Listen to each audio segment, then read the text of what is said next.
Have you ever noticed how a story written centuries ago can still feel like it was ripped from today's headlines? Oh, absolutely. We're going to do a deep dive into a classic that does exactly that. Okay. Tale of Two Cities by Charles Dickens. Great book. It takes us back to the years right before the French Revolution. But get this. Yeah. We're going to find some uncanny parallels to our world today. Interesting. Ready to take a trip back in time with me? Let's do it.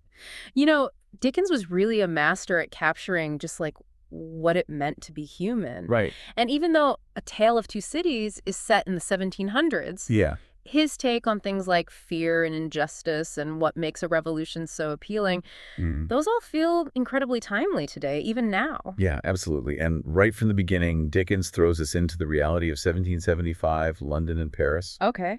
Just imagine a world where you could be publicly executed for stealing a loaf of bread. Wow. And everyone was so afraid of being robbed on the highway that anybody you passed on the road could be a threat.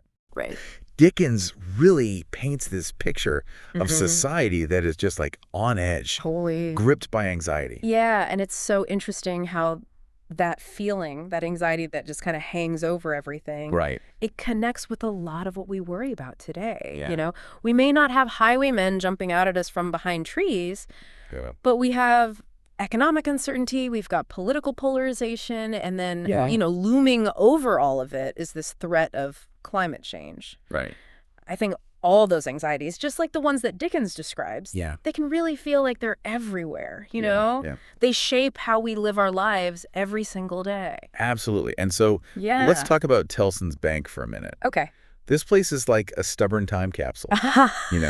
They're clinging to tradition even when it's clearly outdated. Okay. Dickens describes it as this like dark and dingy and just inconvenient building, almost like they're punishing people for even trying to do business there. Wow. I do, yeah. That's like they don't want your business. Yeah, exactly. Interesting. So when you think about it, Tellson's Bank really becomes a symbol of this institutional resistance to change. Oh, okay. And we see that even today. Oh, yeah. You've got financial institutions that are clinging to outdated practices and government agencies that are bogged down in all this bureaucracy. Yeah. And you even see it in social norms that just refuse to change. Makes you wonder. I know, right. If holding on to tradition is always the best thing. Right. Or if it can actually end up holding us back from making real progress. Exactly. Interesting. That's such a good point. Thanks. Speaking of individuals who are caught in the tides of change, we have to talk about Dr. Manette. Okay. This poor man was unjustly imprisoned in the Bastille for 18 years. 18 years? 18 years. Wow. Can you even imagine? I can't even imagine. The psychological toll. Yeah, that would be take. When he finally gets released, he can barely even speak. Oh, wow. Or recognize his own daughter. Gosh, It's just heartbreaking. It's tough. Yeah. Dr. Manette's experience really highlights the lasting impact of trauma, which is something we understand so much better now than people did back in Dickens's time. Right. We know now that the wounds of the past, whether they're personal or they're on a societal level, they can really have ripple effects across generations. They really can. His story makes us think about how all the injustices of the past are still shaping people and communities today. Yeah, absolutely. It's powerful stuff. It is, yeah. Then there's that chilling part with the Marquis Saint Evremond. Oh, yeah. He is like the poster child for how heartless the aristocracy could be. Right. This guy runs over a child with his carriage, and he barely shows any remorse at all. Wow. It's like Dickens is showing us just how excessive and heartless people can become when they have unlimited power. Yeah, it's a powerful scene, and I think it shows how much resentment and anger was bubbling under the surface in that society. Right. The Marquis, with how little he cares about human life, he represents everything that was wrong with how their society was structured. Right. It makes sense that when he's eventually murdered, and they find that note, drive him fast to his tomb, this, from Jacques, everyone who had been suffering under the aristocracy feels a sort of grim satisfaction. Yeah. Yeah, you can just feel the tension building as the story goes on. Totally. It's like a powder keg just waiting to explode. Right. And then, of course, we have the storming of the Bastille. Yeah. That's like the key moment that shows just how powerful the revolution had become. A turning point. Yeah, Dickens describes this super chaotic scene. Uh-huh. Prisoners are being freed. Yeah. Guards are being killed. It's and then there's this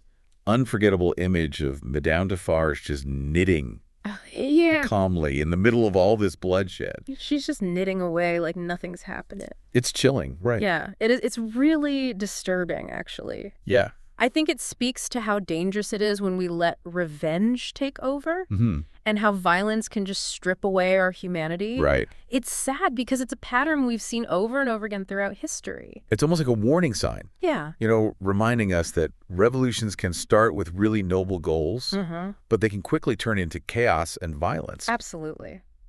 I think it also reminds us to be careful about mob mentality. Yeah. Even today, you know? Yeah. We see it all the time online with cancel culture. Right. How fast outrage can spread. Yeah. It's scary. It is. It shows us how important it is to think critically, even when emotions are running really high. Yeah, absolutely. Well, let's switch gears for a second. Okay. And talk about Charles Darnay. This guy is so decent and compassionate, but he gets caught up in all the craziness of the revolution. What happens? He's falsely accused of treason against England. Oh, no. And put on trial. Wow. The evidence against him is so flimsy. Yeah? But the political climate is just so intense. It feels like he has no chance. That's rough.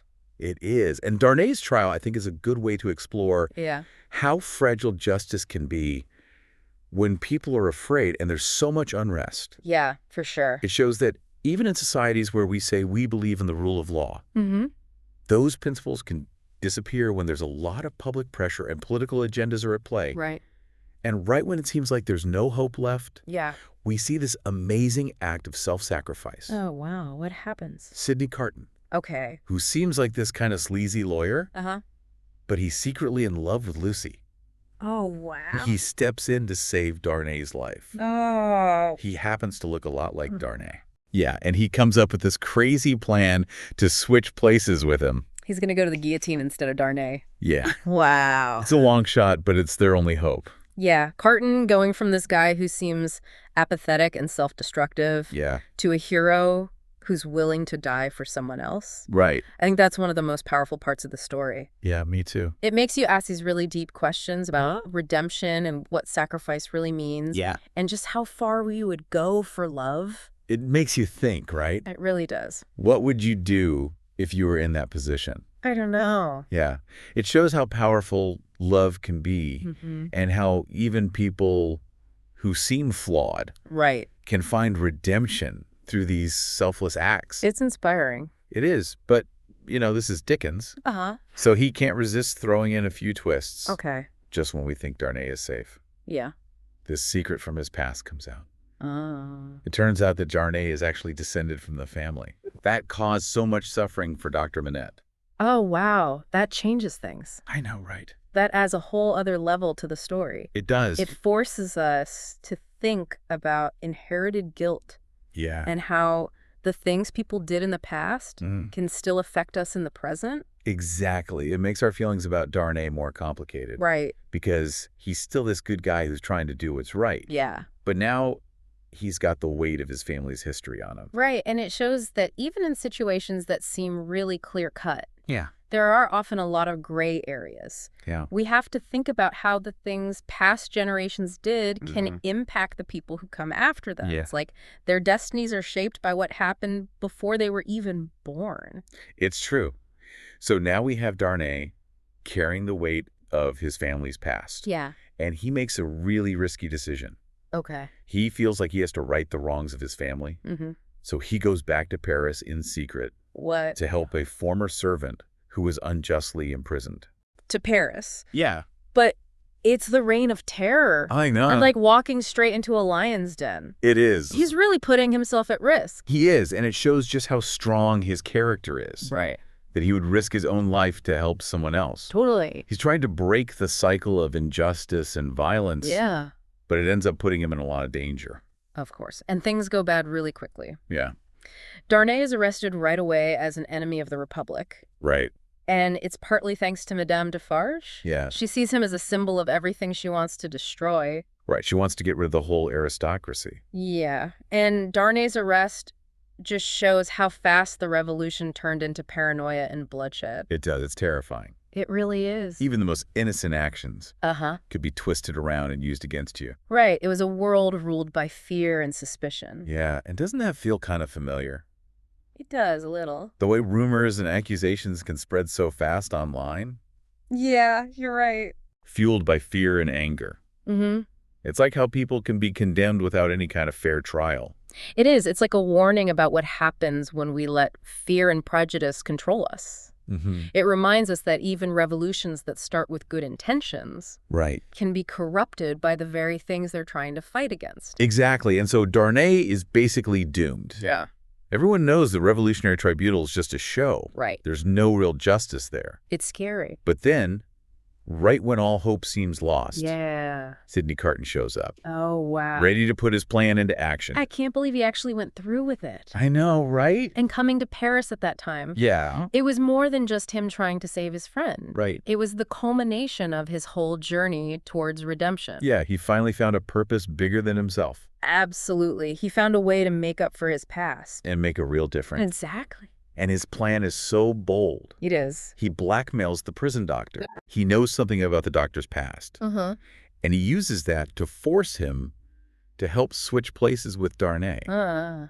It's a long shot, but it's their only option. It's crazy. It is. And what gets me is the difference between how Carton acts on the outside. Like this cynical, sleazy guy. Yeah. And how much he's actually changed on the inside.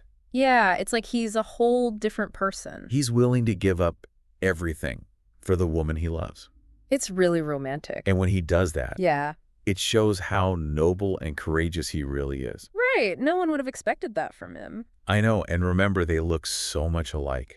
They do. It's almost like fate set this whole thing up. Right. So they pull off the switch. Wow. And Darnay gets smuggled out of prison with his family. I bet they were terrified. He must have been racing against time to escape France. Before anyone realized what happened. Yeah, can you imagine the tension? Oh, I can only imagine. That fear. Yeah. And that feeling of hope. Yeah. Dickens is really good at building suspense. He is. You get swept up in their escape. But even though it's exciting, there's this deep sadness throughout the story. There is, yeah. Because Carton knows he's giving up his life to save Darnay. Right. But he does it willingly. He does. They finally found a way to make his life mean something. Yeah. Even if it means sacrificing it for someone else. And as he's being taken to the guillotine, Carton finds a sense of peace. He does. He knows he did the right thing. Yeah. And he accepts his fate with such dignity. It's really powerful. It's both heartbreaking and inspiring. Yeah. And his last words. It is a far, far better thing that I do than I have ever done. It is a far, far better rest that I go to than I have ever known. I think that sums up everything the novel is trying to say about sacrifice and redemption and how love can endure even in the darkest of times. A Tale of Two Cities really makes you think about these big questions. It's a story about revolution and the consequences that come with it. Yeah. About love that goes beyond sacrifice and about finding redemption when you least expect it. It's a classic for a reason. It is. Dickens reminds us that even when there's chaos and injustice, there are still people who choose to be brave and compassionate. Absolutely. So what would you do if you were in that situation? It's a tough question. It is. It's one that we should all think about. Yeah. Well, we hope this deep dive gave you a new perspective on this amazing book. Me too. And maybe it even made you think a little about your own values. It did for me. And what you believe in. For sure. Thanks for coming with us on this trip back in time. Of course. And maybe this helped us understand our own time a little better too. Yeah, I think so. Thanks for listening.